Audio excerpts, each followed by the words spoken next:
नमस्कार दोस्तों, आप सभी का हमारे भक्ति एंड फन वीडियो चैनल में स्वागत है। आज मैं आप लोग को दुर्गा जी की नवरात्र व्रत कथा सुनाने जा रही हूँ। आप सभी को चैत्र दुर्गा नवरात्रि की हार्दिक शुभकामनाएं। तो चलिए भक्तों, श्रवण करते हैं। वैसे तो दुर्गा पूजन के लिए कोई भी दिन शुभ और उपयुक्त होता है, परंतु प्रत्येक अष्टमी अथवा प्रत्येक शुक्रवार चैत्र, आषाढ़, आश्विन और माघ मास के शुक्ल पक्ष में 9 दिन तक दुर्गा की आराधना की जाती है। अधिकांश श्रद्धालु चैत्र और आश्विन मास में 9 दिन तक भगवती दुर्गा की आराधना करते हैं। संयोग से इन्हीं शारदीय और बुधन नवरात्र में भगवान श्री राम की आराधना भी होती है। नवरात्र के संबंध में पौराणिक कथाओं के अतिरिक्त निम्नलिखित कथा भी प्रचलित है।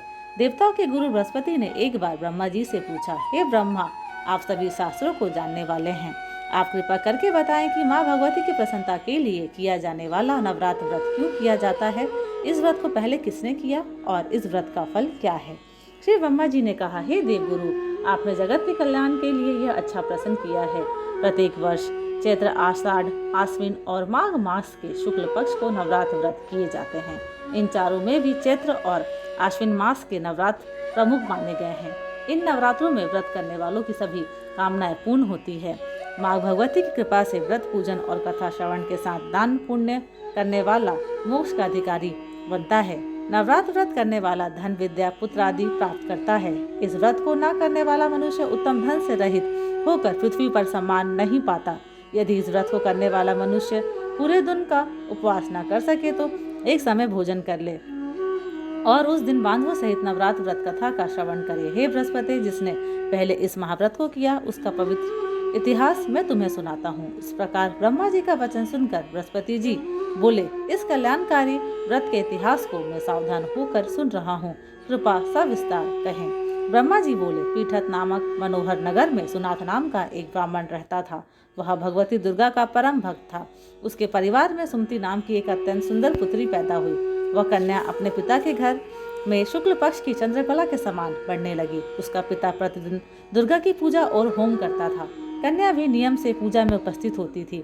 एक दिन सुमति अपनी सखियों के साथ खेल में लग गई और भगवती के पूजन में देर से उपस्थित हुई। ब्राह्मण ने समझा कि उसकी पुत्री की पूजा में रुचि नहीं है, वो अपना बनाव श्रृंगार ही जरूर समझती है।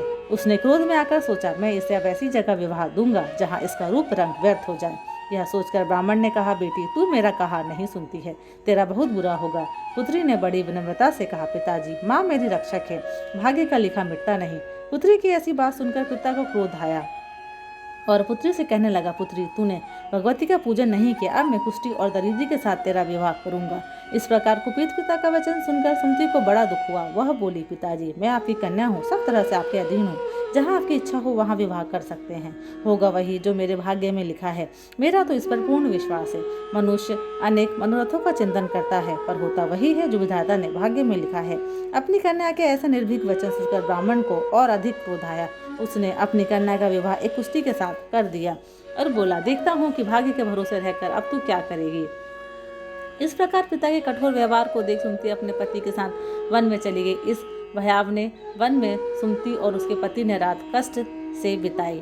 सारी रात वह दंपति भगवती का ध्यान करता रहा। माँ बड़ी दयालु है। सुमति का दुख देख द्रवित होकर भगवती प्रकट हो गई। वह सुमति से कहने लगी, हे पुत्री, मैं तुम पर प्रसन्न हूँ, तुम जो चाहो वरदान मांग सकती हो। मैं प्रसन्न होने पर मनवांछित फल देने वाली हूँ। इस प्रकार भगवती दुर्गा का वचन सुन सुमति ने पूछा, आप कौन है जो मुझ पर प्रसन्न हुई हैं?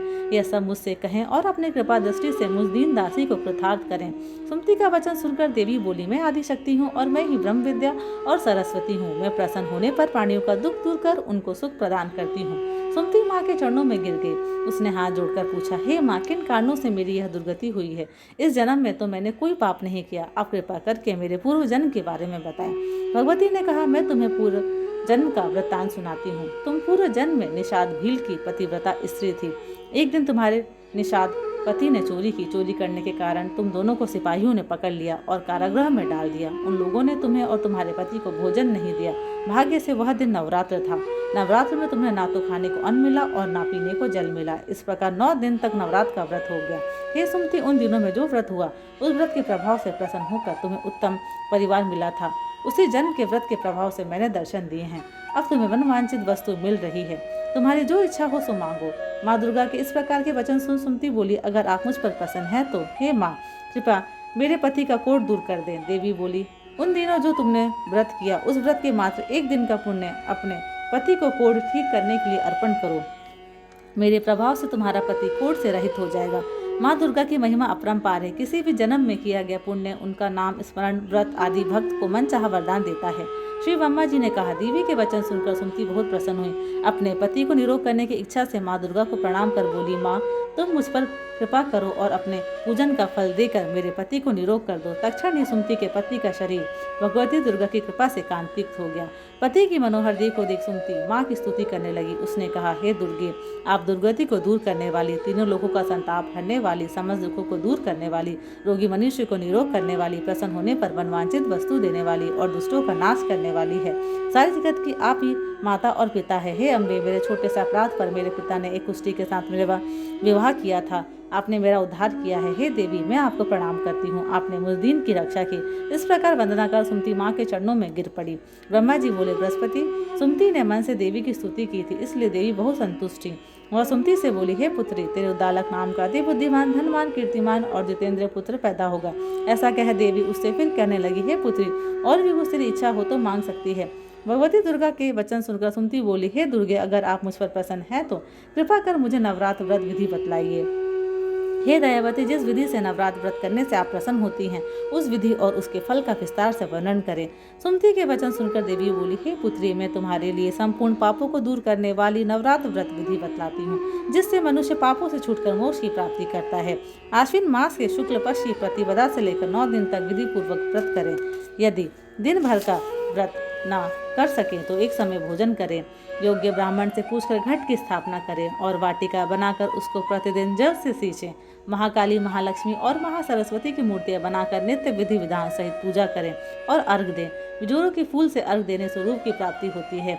जायफल से कीर्ति और दाग से कार्य की सिद्धि होती है। आंवले से सुख और केले से आभूषण की प्राप्ति होती है। इस प्रकार फलों से अर्घ देकर यथाविधि हवन करें। खांड, घी, गेहूं, जौ, तिल, बिल्व पत्र, नारियल, दाख और कदम से हवन करें। गेहूं से होम करने से लक्ष्मी की प्राप्ति होती है। खीर से परिवार वृद्धि, चंपा के पुष्पों से धन और सुख की प्राप्ति होती है। आंवले से कीर्ति और केले से पुत्र प्राप्त होता है। कमल से राजसम्मान और दाखों से सुख और संपत्ति की प्राप्ति होती है। खांड, घी, नारियल, शहद, जौ और तिल, इनसे तथा फलों से होम करने से मनवांछित वस्तु की प्राप्ति होती है। व्रत करने वाला मनुष्य इस विधान से होम करने के पश्चात आचार्य को अत्यंत नम्रता के साथ प्रणाम करे और यज्ञ की सिद्धि के लिए उसे दक्षिणा दे। इस महाव्रत को पहले बताई हुई विधि के अनुसार जो कोई करता है, उसके सब मनोरथ सिद्ध हो जाते हैं। इसमें तनि भी संशय नहीं है। इन 9 दिनों में जो कुछ दान दिया जाता है, उसका फल करोड़ों गुना मिलता है। नवरात्र के व्रत करने से यशमेध यज्ञ का फल मिलता है।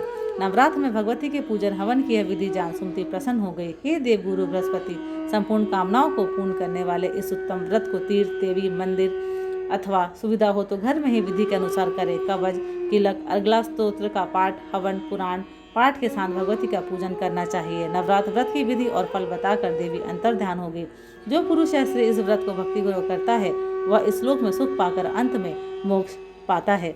धन्यवाद। जय माता दी। आशा करती हूँ कि आपको ये मेरे वीडियोस पसंद आते हैं। अगर आपको ये मेरे वीडियोस पसंद आते हैं तो प्लीज़ लाइक, शेयर और सब्सक्राइब ज़रूर करें।